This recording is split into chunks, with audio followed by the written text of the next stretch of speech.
Pulls it down a couple of times and now throws it. A little bit of both. Well, we're going to find out a little later. Oh, my goodness. Wide open underneath is the tight end Greg Olsen. And Olsen, as penalty markers fly, and there's a pileup at the 41-yard line. Bell swings to the outside. Helmet goes flying, but he's in for the touch. He's on the move. He's going to run it. And belted out of bounds at about the 24-25 yard. 15, Goff. With time, throws it, he's got a man. Oh, big hit on Brandon Cook.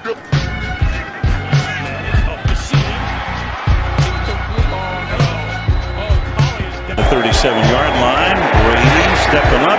Deep downfield, wide open. Brandon Cooks. And he gets smacked down at the 40-yard line, taking some shot. So we got some crazy news up in the sports world, up in the NFL, ladies and gentlemen. Denver Broncos. The NFL's Denver Broncos, right? You know, the couple of ones that, the Walton heirs, from the family heir of Walmart that they currently own. Basically, they have their main coach, Sean Payton, who is a Super Bowl winning coach for the New Orleans Saints, formerly of the New Orleans Saints, with former quarterback Drew Brees, who's a Hall of Famer, soon to be Hall of Famer. He benched Russell Wilson, another Super Bowl winning champion from the Seattle Seahawks, for the last 2 games, putting basically Jarrett Stidham, the backup quarterback, basically up in his place, basically for the rest of the season, while the Denver Broncos actually sit currently at 7-8 up in the standings. And Coach Payton actually claims it was mainly some poor play and actually get a spark win in the offense, basically on the Denver Broncos. According to him, but according to all the other factors come by between Russell Wilson and the whole team, when you look into the deeper picture of things, mainly behind the scenes, and actually dig further into it, my gut feeling is, the Denver Broncos have literally set up Russell Wilson to fail. Oh my God, the Broncos are benching Russell Wilson, but here's what you need to know. It's not just because of play. Here's the real secret. If he gets hurt, they're on the hook for $40 million the next 2 years contractually. But if he doesn't get hurt, they can trade him and they're only on the hook for $40 million next year. So this ain't about his play. This is about they don't want to commit to Russell Wilson for the future. But here's why I hate this. Russell Wilson has been set up as a fall guy from day one. Remember Sean Payton showed up and they said, hey, Russ got his own parking spots. We don't play that around here. And then they started saying, Russell Wilson needs to stop kissing babies. And then if you'll recall, after Russell Wilson and the Broncos lost 70-20, Sean Payton had the audacity to blame Russell Wilson and the offense, publicly berating him. They set him up for failure. They watched him fail, and now they're going to blame him for the failures that they put in place in the first place. NFL, cold world, no blankets. Juicy! Now Russell Wilson, as we know, was supposed to be the missing piece for the Broncos, but now he's slated to miss Sunday's game against the Chargers. Sean Payton benching him in favor of Jarrett Stidham. He says the offense needs a spark, but there's also money here on the line, and Russ slated to make a lot in future years. Here he is. He weighed in today. There's been a lot of attention about the contract situation. Did they approach you or your agent in October regarding adjusting the contract, Russell? Yeah. What can you say about that? They just during we beat the Chiefs. They came up to me during the bye week, and beginning of the bye week on Monday or Tuesday, and they told me that if I didn't change my contract, my injury guaranteed, that I'd be I'd be benched for the rest of the year. And I think we had 9 games left or so. I was definitely disappointed about it. NFLPA and NFL got involved or whatever, I think, but at some point. But I think, for me, I came here to play here, to win. I want to be here. I want to play here. I want to be able to win here. I want to win championships here. I want to give my all every week. The refs being very transparent, obviously. Look, the Broncos were looking good from week 7 to week 12, where Russell Wilson was helping lead their 5-game win streak. During that streak, Wilson threw 8 touchdowns and had 0 picks. But since week 13, he's struggled a lot, throwing 4 interceptions, and his QBR decreased by 30. Ladies and gentlemen, welcome to another episode of Nerd Chronicles. All right, digging into our very first episode of NFL Analytics. This is your host, the socially awkward nerd, Christian Paul, coming to you live from the Gold Coast of Connecticut. And what's on the other side here, the other side that you see up there, we have all the hidden mountains all the way out. We're facing the Long Island side on Long Island Sound. And right up in the mountains, you see the North Shore of Long Island. Down on the other end, going towards southwest, you will see New York City far ahead, which you barely see up in the clouds. So, digging more into the whole Russell Wilson situation, ladies and gentlemen, they are setting him up to fail big time. The way it's going on. And they're the ones, ironically, that has traded for him last year. They traded him away from the Seattle Seahawks, for a couple, draft picks and everything, while Seattle is mainly flourishing right now. They made the playoffs last year. They're basically within 500 in playoff contention this year. All these other things. And they're actually doing well with Geno Smith at the helm, literally elevating his stock. You know what I'm saying? Well, in the meantime, Denver is literally having like a big, hardcore shit show. Okay, of sorts over the past couple years, even with Sean Payton, Coach Sean Payton up at the helm. Really treating Russell Wilson like shit, really belittling Russell Wilson, living had some like internal issues with Russell Wilson throughout the whole season, while Russell Wilson is literally doing everything he can to actually be as professional as he possibly can be. You know what I'm saying? So yes, Russell Wilson is like due for a big payday starting next year with that 5-year extension they signed with the Broncos, making like $30-40 million a year. Russell Wilson gets hurt. If he doesn't pass the physical by March, he's due $37 million in guaranteed money. Basically per year. Basically trying to get benefits that he can provide for him and his family. His wife Sierra, who he's married for a few years now with 2 kids now. The My Goody singer, 1-2 step singer, body party singer, the Sydenham anthem singer for the girls, all that other stuff, barking up the crowd. Woof, woof. You know what I'm saying? The NFL, business-wise, unfortunately, is a very, very, very cutthroat, sinister, dirty game when it comes to the business side, right?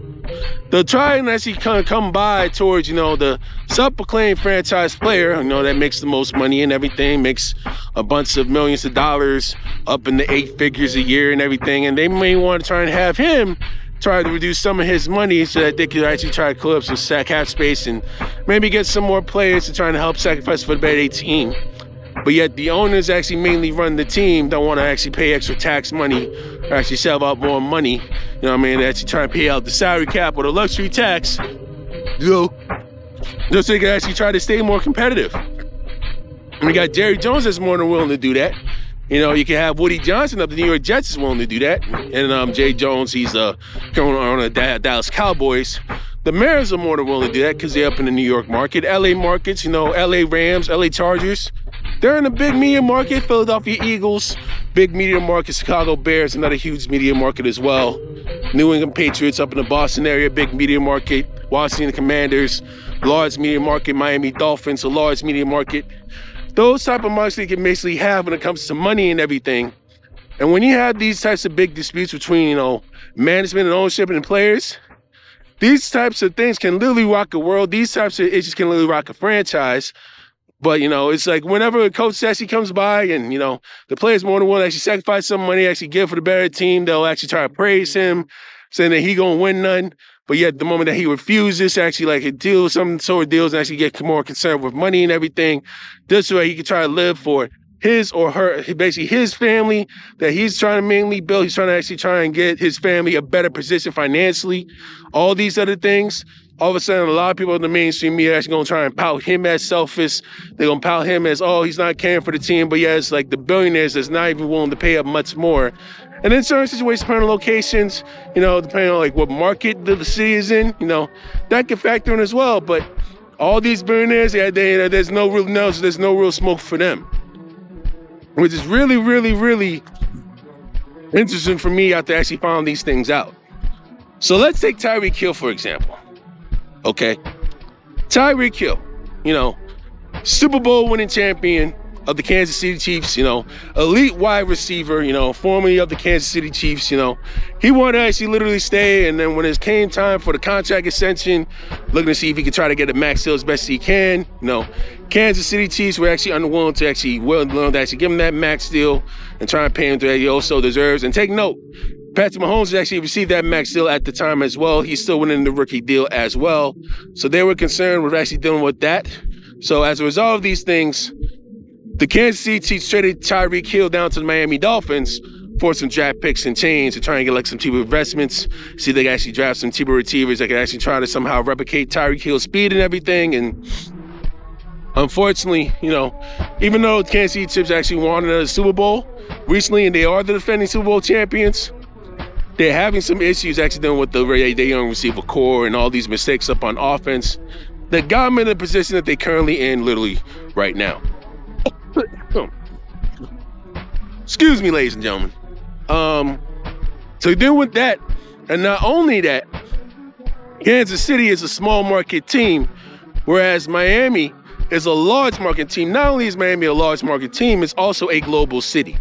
You know what I mean? It's more of an exotic vacation city as well. That's mainly traveled by people literally all over the world, coming by from England, coming by from China, coming by from other Asian countries, other Latin American countries that come by, other Caribbean countries that come by. It is a global city for people to mainly come around. It makes a shit ton of money. It makes a whole wad of cash, living down online worth billions of dollars, apartments literally worth billions of dollars, homes up by the wall worth billions of dollars, even like they little private islands by Miami Beach, right in the Atlantic Ocean. Costs millions upon millions upon millions of dollars. You know what I mean? It is a very expensive city compared to that with Kansas City. It can't, Kansas City can't even compete with that Miami. That's why Miami's Dolphins are literally they net worth is literally so high right now. Even though Kansas City is more so a historic team, Miami Dolphins have the back end of a large market city. You know what I mean? That's why Tyreek Hill is able to make the money that he's making, even though the NFL mainly has a cap. Tyreek Hill is actually enjoying the spoils. He's able to actually get his extension going. He's able to actually live a pristine future with his wife and kids. You know what I mean? He's actually doing good for himself, and he feels it's right for his family. It's just unfortunate on the business side of the NFL, it can be literally messy down to the T at times.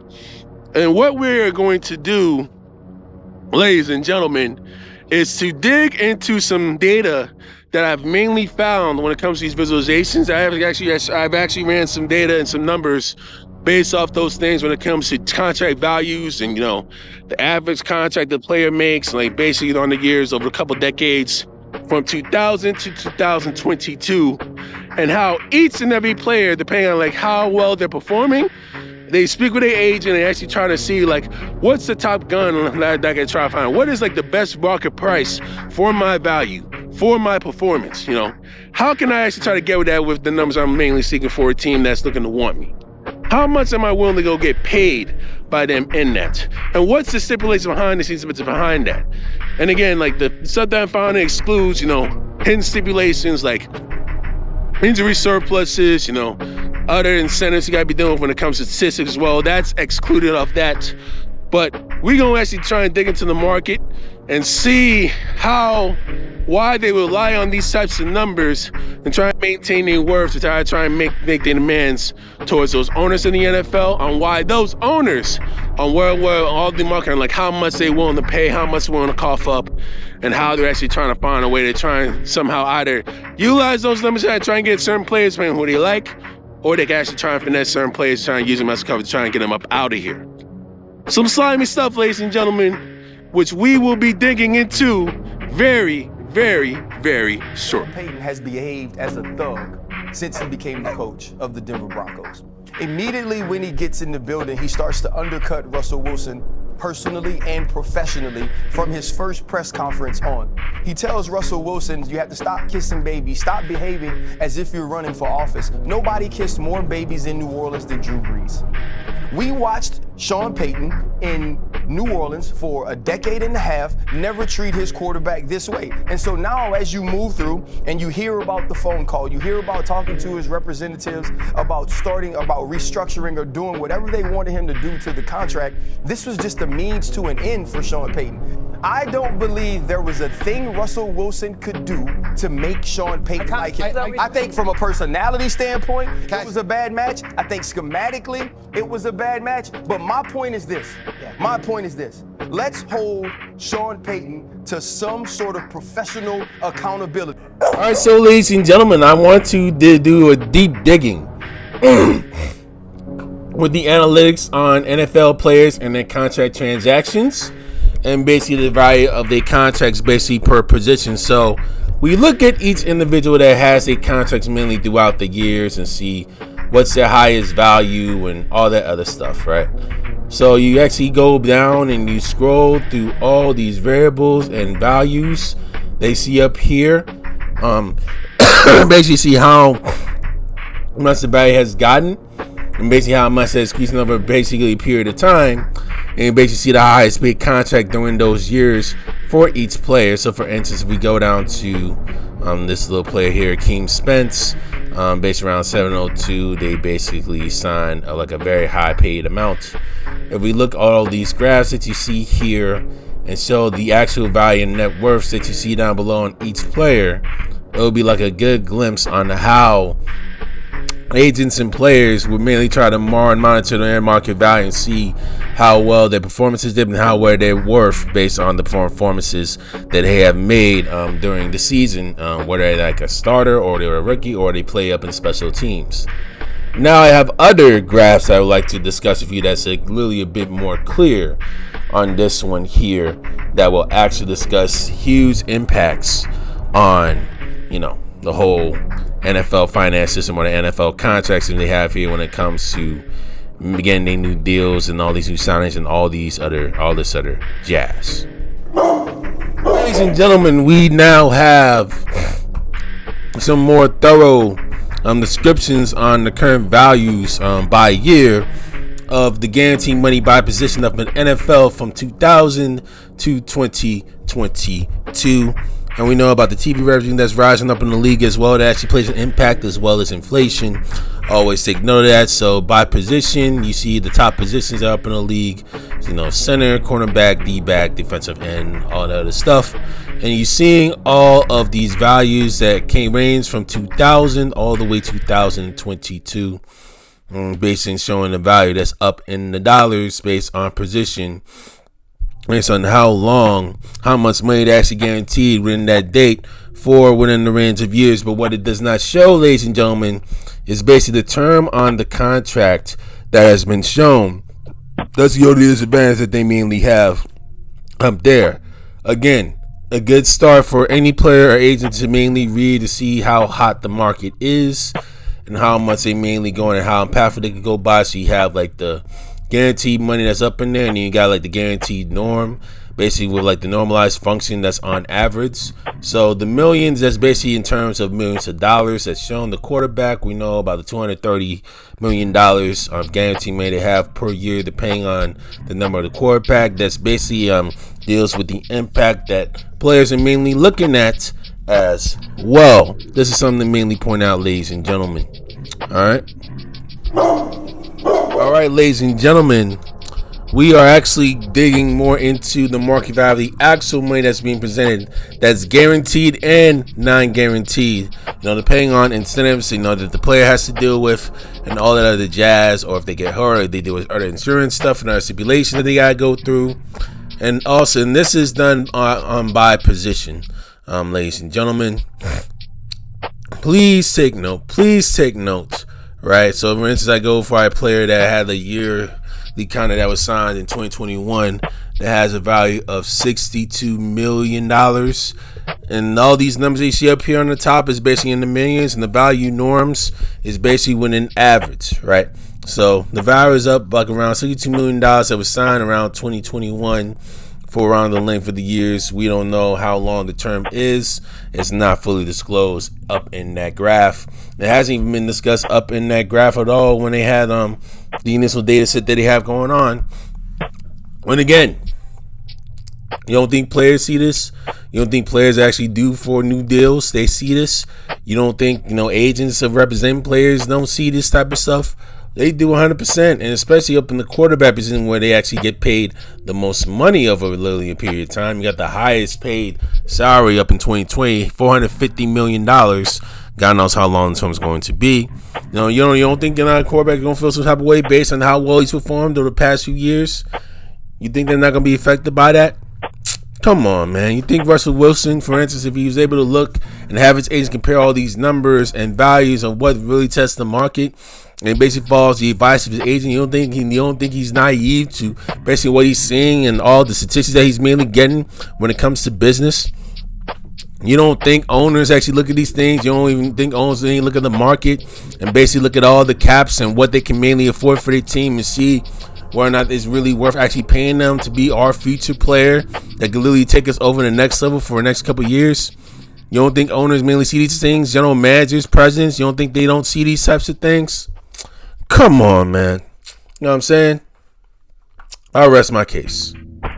All right, so in closing, ladies and gentlemen, this is going to be a whirlwind of insanity come March, come probably the end of the season, on what they're going to do, on what the Denver Broncos are going to do with Russell Wilson up in the offseason. It basically comes to show that the NFL, is definitely very ruthless and definitely very callous and cutthroat when it comes to the business, when it comes to the finances. You know what I'm saying? It's not just in the NFL, like any particular league when it comes to doing business or anything like that, to try to either improve or actually try to worry about money on the money side of things. That's the huge cutthroat nature of professional sports, or even in any other profession in general. Like, even if you actually try to apply for a job or anything like that, you get rejected, even though you've done everything right, even though you actually had built experience and self-taught yourself a lot of things. Unfortunately, like top guns or top companies can literally still reject you based on like what they feel you may not have like a good fit basically within their culture, within their organization, or within their mindset. Which unfortunately these things could unfortunately happen. You know what I mean? Because like based on what my role and what I mainly do is very loosely defined from company to company to company, which makes you more vulnerable to more of these types of rejections by each and every company literally down the line. You know what I'm saying? It's a reflection of that company. There are many different reasons why they would act that way. It could be like up in any field, up in any industry, even the NBA, even MLB, or even MLS, or even NHL, even though they have like different parameters within each company because they're independent of one another, they're cutthroat in their own ways. You know what I mean? The NFL is definitely cutthroat in its own way and how it does business as well. But what I don't like in all of this is that it's funny, like whenever you tell a player to leave, sacrifice some money to try to help for the betterment team, try to improve winning the title through the salary cap, basically, that he be basically getting praised and all these things, as I said earlier, but not much he's mainly gone on towards these billionaire owners that don't even want to pay more like a tax bracket just to try and keep much of the players up on a high salary mainly intact. You know what I mean? That's the kind of just of the King's buying, and each and every owner, each and every manager mainly have their egos up in teams as well. So it's something that you mainly have to actually take note about. That you have to actually try to mainly factor in as well when it comes to these types of things. So it's a big dispute. It's a shame that they mainly set up Russell Wilson to fail, even though they originally gave him that extension, that 5-year extension that he's mainly doing. All for him to actually mainly try to restructure a deal and actually take some cut discount that they have, just because they're running low, or they're going to try and bench him if they don't do all these things, man. You're better off training him if you're not really that comfortable. If you never really wanted Russell Wilson around, I'm talking to the owners and the managers, why not just trade him during the offseason and even trade him now? You know what I'm saying? Like, what is the issue with all these contracts and numbers? If you really feel that you feel like he ain't your guy, even though he won a Super Bowl title up in Seattle, you can definitely utilize his guys, but yet he's not your guy all of a sudden. It is literally like a shit show all over the place. And that's basically a main reflection on that ownership and that management group as well as that coaching staff. You know, it's a huge toxic environment down there. You wonder why they at where they at, but like 7-8. You know what I mean? Still in playoff contention for sure, but could be on the outside looking in. Who knows? You know what I'm saying? It's a messy environment to be in. I'm going to leave it at that, ladies and gentlemen. It's going to be very interesting stuff leading down the pipe when it comes to sports analytics and more so NFL analytics. You know, if I basically try to discuss more about certain statistics when it comes to like postseason play based on playoff contenders, maybe I could actually try to do that within the final week of the regular season. Who knows? I may not, depending on how much time I mainly have between doing the full-time of work and doing all this other stuff with other forms of modeling and all this other stuff coming down the pipe when it comes to like doing certain videos as well. You know, all these things actually mainly coming about. I forgot about them. Sometimes I just need like a bit more time to make sure I get everything all fully organized and set. But I digress. And I'm going to leave it at that, ladies and gentlemen. Chris and Paul for the Nerd Chronicles is signing out regarding this episode of NFL Analytics. Y'all take care. Deuces.